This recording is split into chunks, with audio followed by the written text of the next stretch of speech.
estarmos em comunhão. Como eu disse para os irmãos, a gente fez uma inversão, dos nossos programas de mensagem e trouxemos as mensagens de Marcos, do Evangelho de Marcos, para domingo de manhã, entendendo que, a partir do capítulo 8 até o capítulo 11, o assunto principal do qual Jesus vai tratar com seus discípulos é sobre o discipulado. E qual é a importância de entender aquilo que Jesus quer para os seus discípulos na estrada do discipulado. E aquilo que Jesus de fato quer ensinar para eles.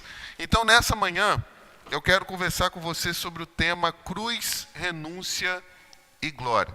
Então peço a você, por favor, que desde já vá abrindo a sua Bíblia em Marcos capítulo 8, a partir do verso de número 31. Marcos capítulo 8, a partir do verso de número 31. Texto provavelmente conhecido dos irmãos, mas que tem muito a falar ao nosso coração.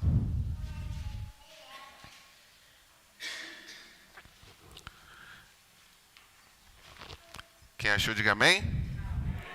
Antes de a gente ler o texto, nós, pela graça de Deus, finalizamos as exposições de Jonas, Confesso aos irmãos que eu fui tremendamente abençoado enquanto estudava e também enquanto pregava esse livro. Então, um dos livros, dentre tantos, que a gente utilizou para a exposição desse texto de Jonas foi esse aqui, O Homem ao Mar, e o segundo, A Compaixão de Deus. Então, se os irmãos quiserem adquirir esse livro, na Amazon vocês vão achar com facilidade. Mas hoje esses dois livros vão ser sorteados, porque a nossa EBD, ela tem o propósito de nos levar ao crescimento. E uma das formas da gente crescer é através da leitura de bons livros. Então, hoje vai ser sorteado para nós esses dois livros aqui. Amém? Então, Marcos capítulo 8, a partir do verso de número 31, diz assim para nós. Então, Jesus começou a ensinar-lhes que era necessário que o Filho do Homem sofresse muitas coisas, fosse rejeitado pelos anciãos, pelos principais sacerdotes e pelos escribas, fosse morto e que depois de 3 dias ressuscitasse. E isto ele expunha claramente. Então, Pedro, chamando-o à parte, começou a repreendê-lo. Mas Jesus, voltando-se e vendo os seus discípulos, repreendeu Pedro e disse: saia da minha frente, Satanás, porque você não leva em consideração as coisas de Deus, e sim as dos... Vou repetir esse final. Saia da minha frente, Satanás, porque você não leva em consideração as coisas de Deus, e sim as dos homens. Não feche a sua Bíblia, vamos falar com o Senhor. Pai, nós louvamos o seu nome, Deus. Nós te agradecemos porque estamos reunidos como igreja, Deus. E louvado seja o seu nome porque nós temos uma família espiritual, Deus. Nós temos a oportunidade nesse domingo, nesse dia especial, de podermos estar juntos, ó Deus, renovar as nossas forças, buscar em Ti, ó Pai, orientação e capacidade, para que a gente possa voltar para esse mundo e viver uma vida que glorifique o Teu santo nome, ó Deus. Nós também Te agradecemos porque o Senhor nos sustentou, o Senhor nos fortaleceu, o Senhor trouxe consolo para a nossa alma em meio às nossas angústias, ó Deus. E nós, como já dissemos, só estamos de pé, ó Pai, porque o Senhor, ó Pai, esteve conosco. Mas desde já, Deus, nós queremos de uma forma muito especial colocar a nossa casa, Deus, a nossa família diante do Senhor. Nós pedimos, ó Deus, a bênção do Senhor sobre os nossos filhos, ó Deus. Nós pedimos, ó Pai, a graça do Senhor, Pai, sobre as nossas esposas. Nós pedimos a graça do Senhor, Deus, sobre os nossos maridos. Nós pedimos, ó Pai, a graça do Senhor, para que no nosso lar, Deus, na nossa casa, aquilo que possa habitar, ó Pai, é a vontade do Senhor sobre as nossas vidas. Sendo assim, Deus, continua, ó Pai, cuidando de nós. Sara, ó Deus, as feridas que precisam ser saradas. Ajude-nos, ó Deus, a vencer os obstáculos que precisam ser vencidos. E nessa manhã, Deus, nós confessamos diante do Senhor que cada um de nós é completamente dependente da sua graça, Deus. Então nos conceda ela nessa manhã, para que a gente continue firmes nos seus caminhos. Fala conosco, Pai, através da tua palavra. É o que nós te pedimos e também te agradecemos em nome de Jesus. Amém. Meus irmãos, cruz, renúncia e glória. Sem sombra de dúvidas, uma das coisas mais fascinantes, ou talvez a mais fascinante, que possa existir nesse mundo se chama discipulado. O discipulado, meus irmãos, é uma coisa completamente maravilhosa. É um grande projeto de vida, um fascinante projeto de vida.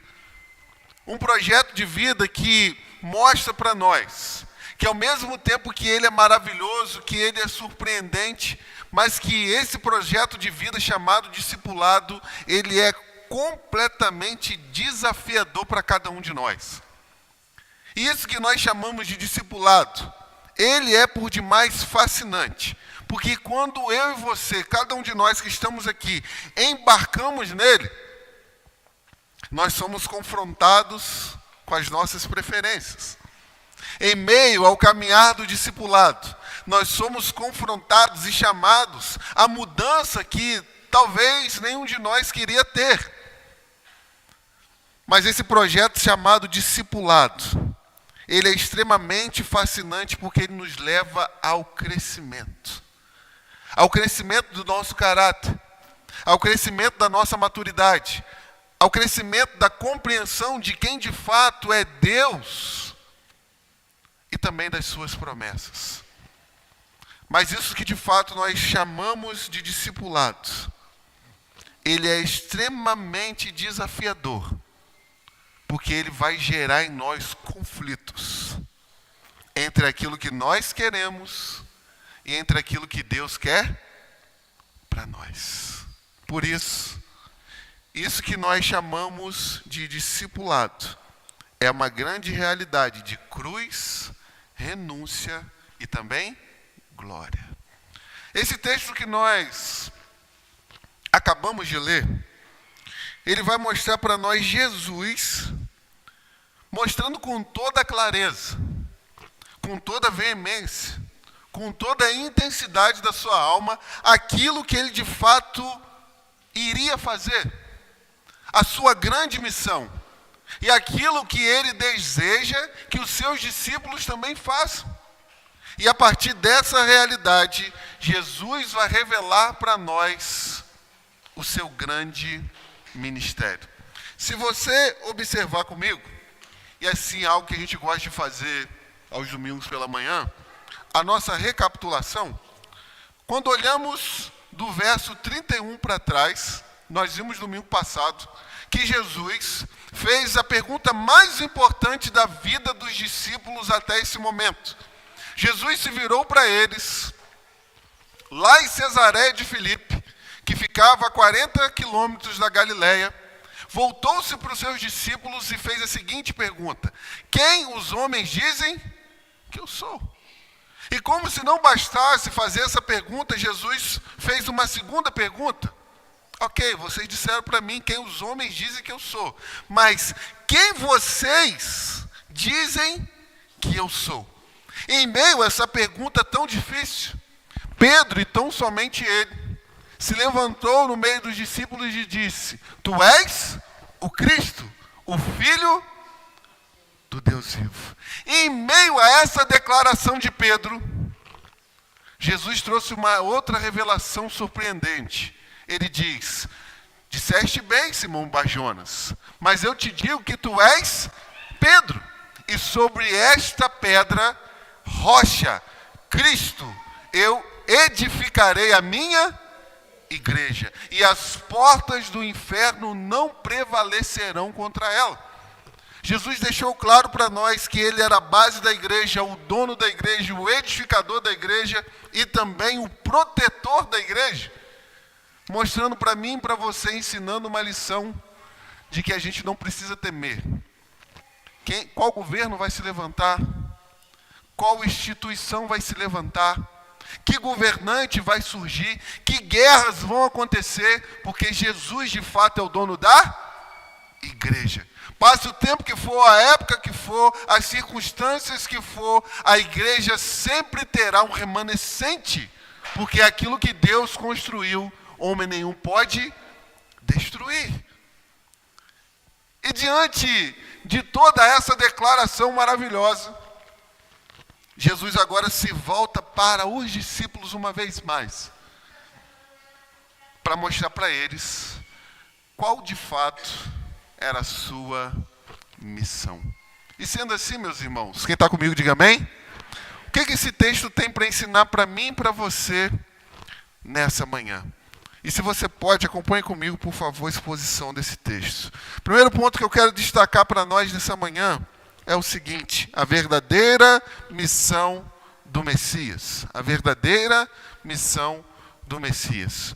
Note comigo o verso de número 31, mais uma vez. Observe. Então, Jesus começou a ensinar que era o que, irmãos? Que era o quê? Necessário que o Filho do Homem sofresse muitas coisas, fosse rejeitado pelos anciãos, pelos principais sacerdotes e pelos escribas, fosse morto e que depois de 3 dias ressuscitasse. Sem sombra de dúvidas, a maior expectativa que existia entre os judeus antes de Jesus chegar e no período que Jesus estava entre eles, era a chegada do Messias. Porque eles tinham a concepção de que quando esse Messias chegasse, esse libertador, esse que mudaria o contexto de Israel, pisasse na terra, a vida deles iria mudar. A sorte deles seria outra. Toda a opressão na qual eles estavam passando, vivendo e tendo que enfrentar, iria acabar, meus irmãos. Então, imagina comigo, uma nação que desde 586 estava sobre o jugo de outras nações, agora, séculos depois, tem a oportunidade de ter o Messias diante deles. Pergunto para vocês, qual era a expectativa desses discípulos? Completamente alta. E existia, na época de Jesus, uma literatura que dizia as seguintes palavras sobre o Messias. Deixa eu abrir aspas aqui. Ela diz assim: veja, Senhor, levante-lhes o rei deles, filho de Davi, para reinar sobre Israel, seu servo. Guarneceste-o com poder para destruir os governantes injustos, para purificar Jerusalém dos gentios que a pisam para destruir. Deu para notar? Essa era a expectativa do povo judeu, dos discípulos de Jesus, de que esse Messias viria e resolveria todos os problemas. Agora vamos olhar para o texto? Porque em meio a toda essa expectativa, surge Jesus com uma palavra que diz assim: é necessário que o Filho do Homem, ou seja, o Messias, sofra,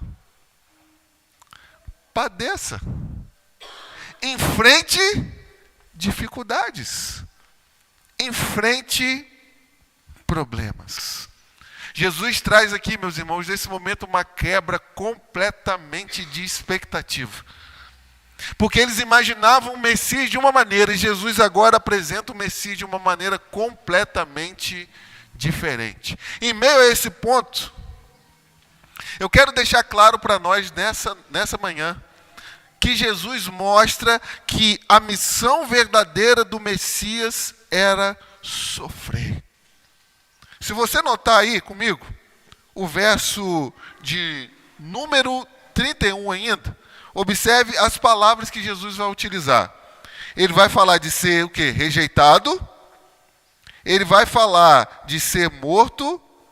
E ele vai falar que depois de 3 dias ele iria ressuscitar. Então nós poderíamos resumir tudo isso nas seguintes palavras: traição, rejeição, abandono e morte. Você tem uma grande expectativa diante dos seus olhos. E Jesus traz uma expectativa completamente diferente. Ele mostra para mim e para você que a primeira coisa que aconteceria com ele era a rejeição. E eu e você vamos observar que no momento que Jesus mais precisava, que ele mais necessitava, que ele mais necessitava de auxílio daqueles que estavam o acompanhando há 3 anos e meio,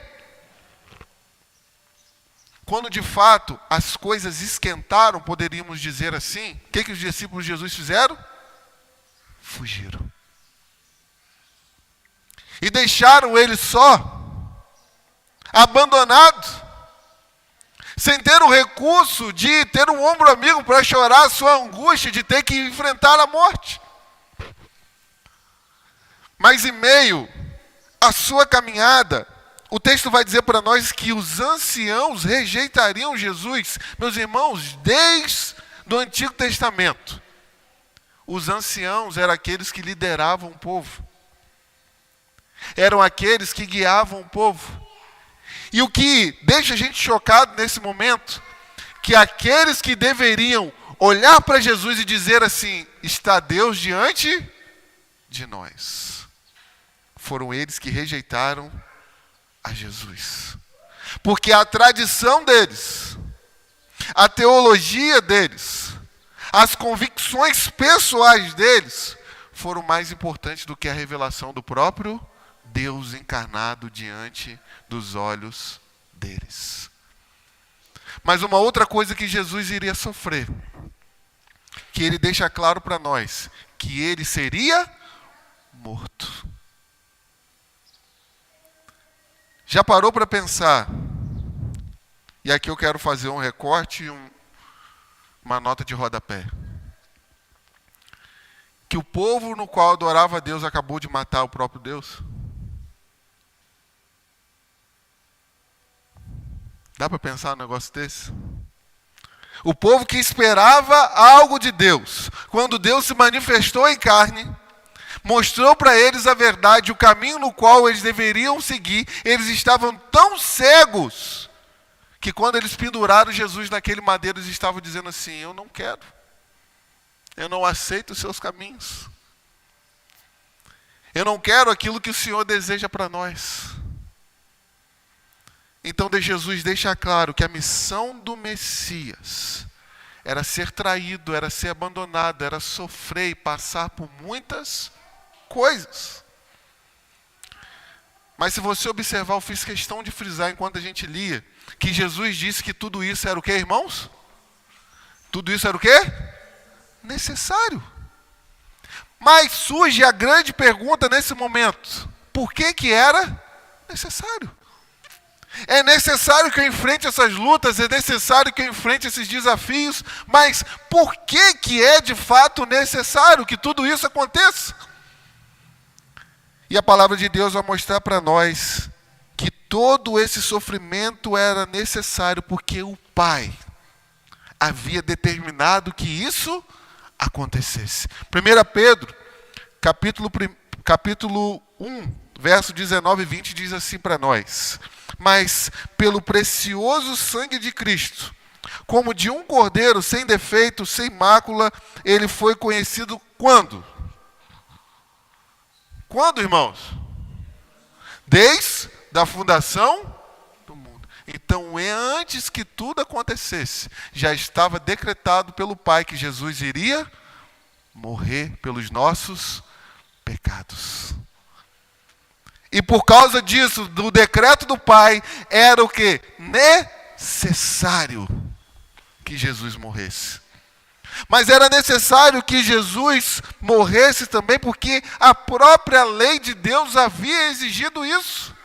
Hebreus capítulo 9, verso de número 22 diz assim para nós: de fato, segundo a lei, quase todas as coisas são purificadas com sangue, e sem derramamento de sangue não há remissão.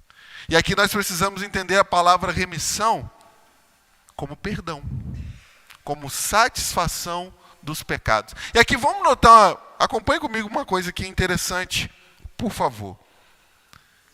Nós pecamos contra Deus, ok? E eu e você que estamos aqui nessa manhã entendemos que nós somos salvos por quê? Pela graça. Não é pelas obras que nós praticamos, não é pelos ministérios nos quais nós estamos envolvidos, não é pelas boas obras que nós fazemos. Eu e você, nós somos salvos pela graça de Deus. Agora, a grande pergunta é o seguinte: foi de graça? Eu e você somos salvos pela graça, mas foi de graça? Que na nossa concepção é o seguinte: pequei contra Deus, vou pedir perdão, está tudo resolvido. Mas eu e você precisamos entender nessa manhã que o pecado é uma coisa tão horrenda, tão complicada, que para que ele fosse satisfeito, a justiça de Deus fosse satisfeita, o filho dele precisou morrer. Então Jesus diz assim para os discípulos: vocês estão esperando um Messias vitorioso. Alguém que vai entrar para Jerusalém triunfantemente, quem sabe montado num cavalo branco, para conquistar todos os inimigos. Mas eu estou dizendo para vocês nesse momento, que o Messias no qual Deus deu para vocês vai ter que morrer no lugar de vocês. Vai ter que sofrer no lugar de vocês. Vai ter que enfrentar aquilo que vocês não têm condições nenhuma de enfrentar. Por isso era o que, meus irmãos? Necessário. Mas uma coisa, meus irmãos, que eu quero destacar, ainda nesse ponto, é que eu e você precisamos entender que Jesus não foi morto, mas ele se entregou. E aqui está uma grande diferença. Aqui vamos pegar mais um ponto aqui que eu acho que é por demais importante. E nós vamos chegar lá.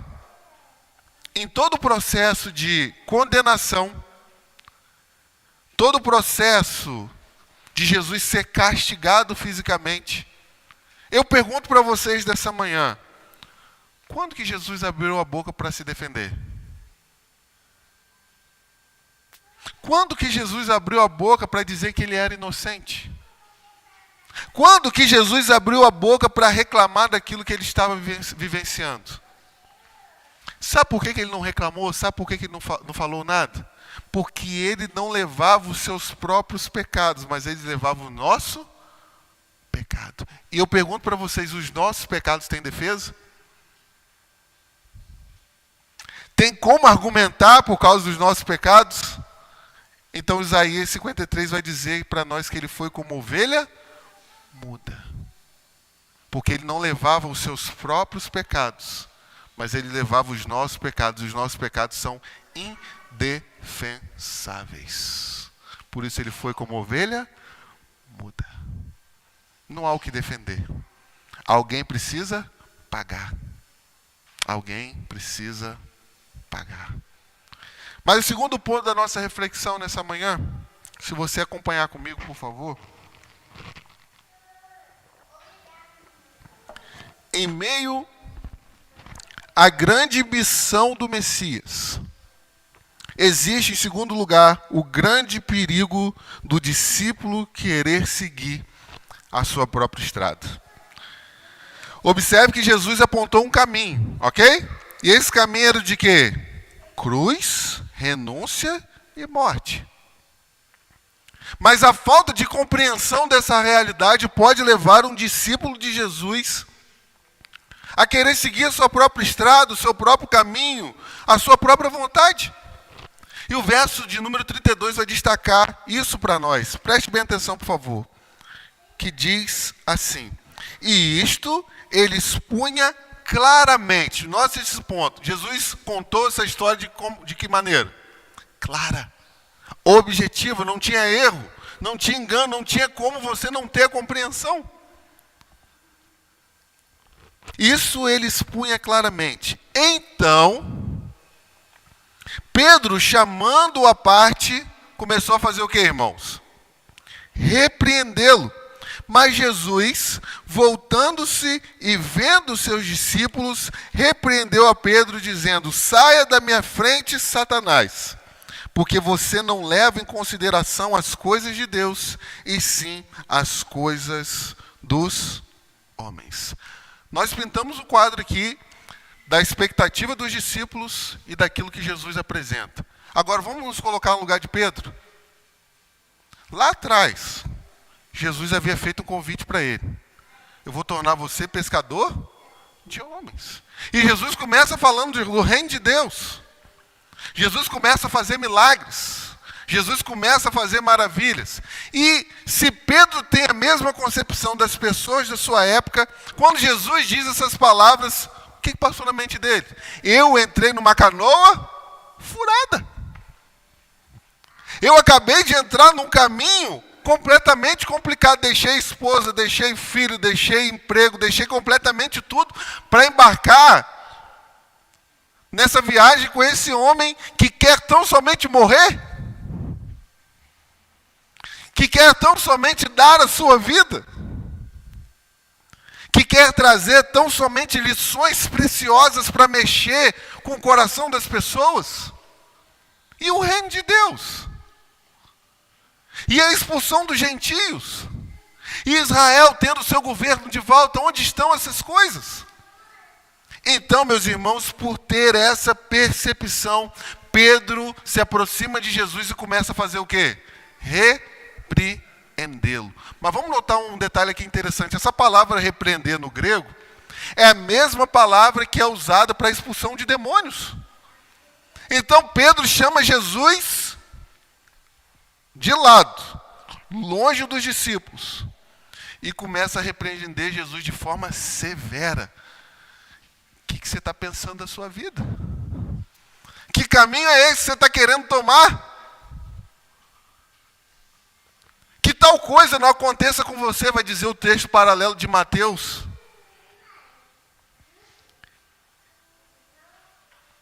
E a grande questão, meus irmãos, que nós temos diante de nós, é que Pedro repreendeu Jesus, porque ele tinha uma visão completamente humanista.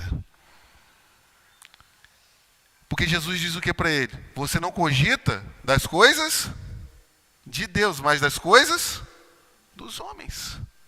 E pode ter certeza, meus irmãos, na visão humanista, não existe espaço para renúncia. Não existe espaço para sacrifício. Não existe espaço para o discipulado. Na visão e na perspectiva humanista, não existe espaço. E a realidade é a ideia de você ter que abandonar algo hoje para conquistar algo amanhã.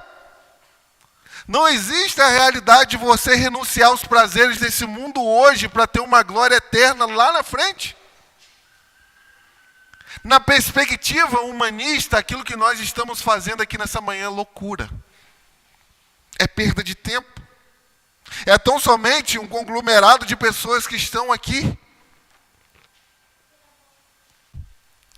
Porque Jesus disse para Pedro, você não cogita das coisas de Deus, mas você cogita das coisas dos homens. E o grande perigo, meus irmãos, que nós temos nos dias de hoje, bombardeado pela mídia, bombardeado pelos livros que existem hoje, bombardeado pelos pensadores e pelos influenciadores que nós temos hoje, é de a gente perder a perspectiva do reino de Deus e começar a ter uma perspectiva humanista.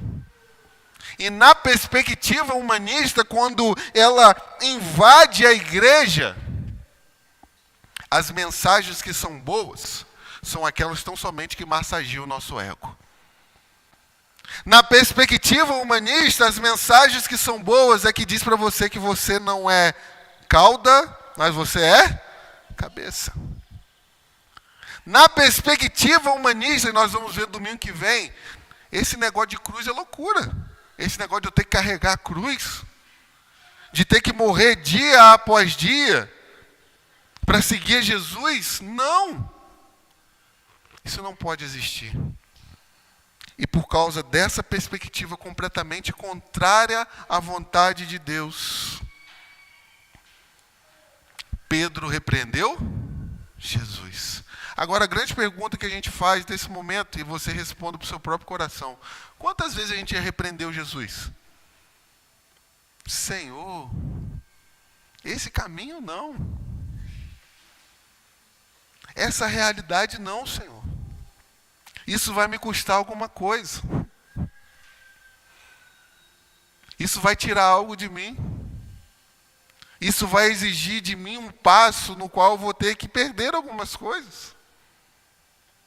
Quem sabe, meus irmãos, e aqui com toda pureza de alma, a gente já não foi tomado por uma perspectiva humanista, da qual não cogita das coisas de Deus, mas cogita das coisas dos homens. Mas o segundo ponto que eu quero destacar aqui é a forma inversa agora. Por que Jesus repreendeu Pedro? Porque Pedro repreendeu Jesus, mas Jesus não deixou barato. E Jesus agora repreende Pedro. E a grande pergunta é por que Jesus se voltou para Pedro e o repreendeu? E se você observar, vamos ler o verso de número 32 de novo? Se você observar, o texto vai dizer para nós, a partir do verso número 33, perdão. Mas Jesus, voltando-se e vendo seus discípulos, repreendeu a Pedro e disse. Então, Pedro chamou Jesus à parte, ok? Que a convicção dele estava errada. Mas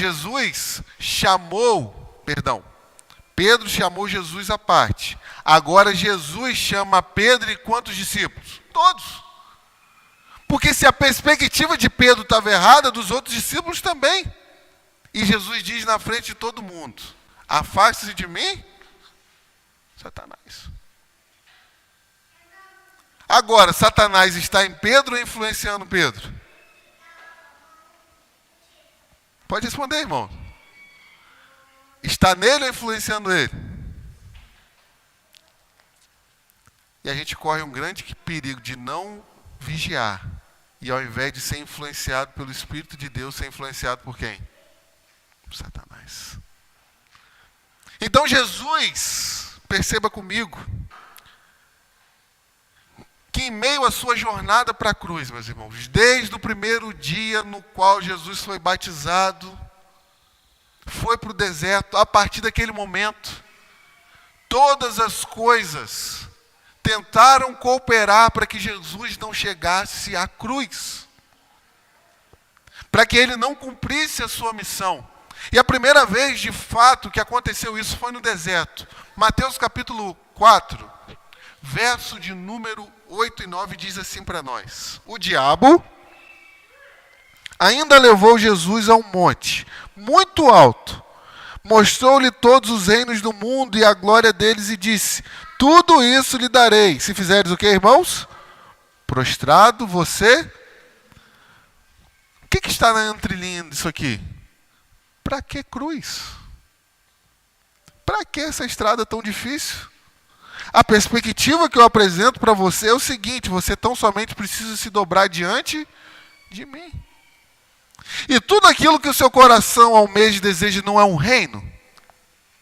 Não é governar? Você não é rei? Não é o Messias? Esquece esse negócio de cruz. Deixe isso para lá. Se dobre diante de mim que todos os reinos do mundo serão seu. Mas a segunda vez que isso aconteceu, agora não foi Satanás, mas talvez uma multidão sendo influenciada por ele. João capítulo 6, verso de número 15 diz assim: Jesus ficou sabendo que estavam para vir com a intenção de fazê-lo o quê, meus irmãos? Rei à força. Então ele se retirou outra vez sozinho para o monte. Esse episódio aqui é quando Jesus faz a primeira multiplicação de pães. Duas coisas que eu quero destacar aqui. A proposta de Satanás era uma proposta espiritual, ok? De você ter esse reino à força através de uma influência satânica. Agora parece uma influência militar. Jesus, existe uma multidão junto contigo agora. Vamos para Jerusalém. Você tem a multidão contigo para te fazer rei. O que Jesus faz? Vai para o monte orar. E agora, meus irmãos, em último lugar, do lugar que Jesus menos esperava, do meio dos seus discípulos, surge a mesma proposta. Você não precisa de cruz. E aqui eu trago duas lições preciosas para nós essa manhã. Jesus repreendeu Pedro, meus irmãos. Entendam isso em nome de Jesus, nessa manhã. Jesus repreendeu Pedro, porque quando um discípulo tenta seguir seu próprio caminho, ele está na estrada de Satanás.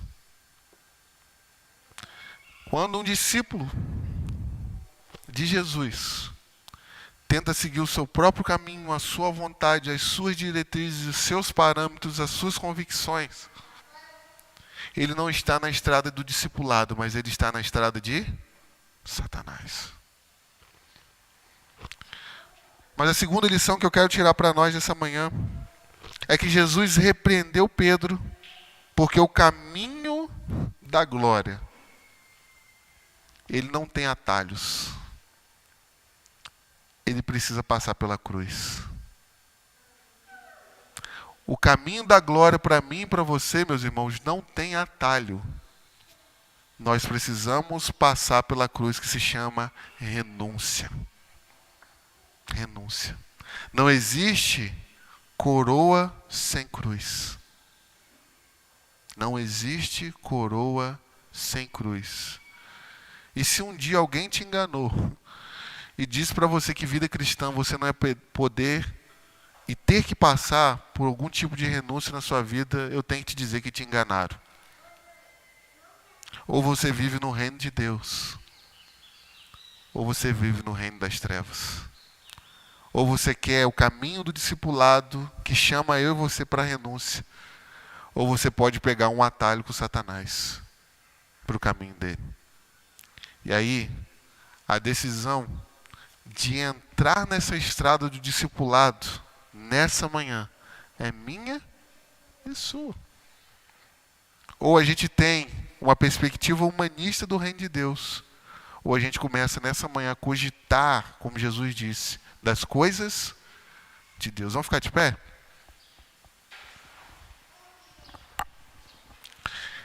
Eu termino com 3 aplicações para nós nessa manhã. E a primeira delas é o seguinte: no caminho do discipulado que você tem percorrido em meio à sua vida, o que está fazendo você se afastar da cruz? Pergunta, meus irmãos, para a gente refletir. O que está nos fazendo se afastar da cruz no caminho do discipulado? A segunda pergunta: no caminho do discipulado, que atalhos eu e você temos pegado? Se vocês nunca leram o livro Peregrino, comprem, leiam esse livro. Porque esse caminho vai mostrar para nós, esse livro vai mostrar para nós que quando nós pegamos atalhos na nossa vida espiritual, a gente sempre vai enfrentar problemas. E a última aplicação para nós nessa manhã é o seguinte: por que você tem pegado o seu próprio caminho?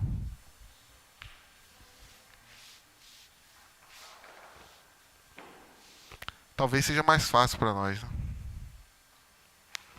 Mas o convite de Jesus para nós nessa manhã: entre no maior projeto de vida que a gente pode ter, que é o discipulado, que fala de renúncia, mas que também fala de glória. Fala de renúncia, mas se fala de glória. Que fala de você ter que perder alguma coisa, mas que fala do seu crescimento como pessoa, como indivíduo, como cidadão, como homens e mulheres cheios do Espírito Santo de Deus. Vamos orar? Pai, nós te agradecemos pela tua palavra, Deus. Obrigado, Deus, pelas lições que nós tiramos nessa manhã. Obrigado porque o Senhor é um Deus misericordioso. Porque quando olhamos para esse texto, os discípulos sem compreensão como nós temos muitas vezes, os discípulos com uma perspectiva errada como nós temos muitas vezes, mas em meio a todas essas coisas, Jesus continuou triunfantemente fazendo aquilo que nós não conseguimos fazer.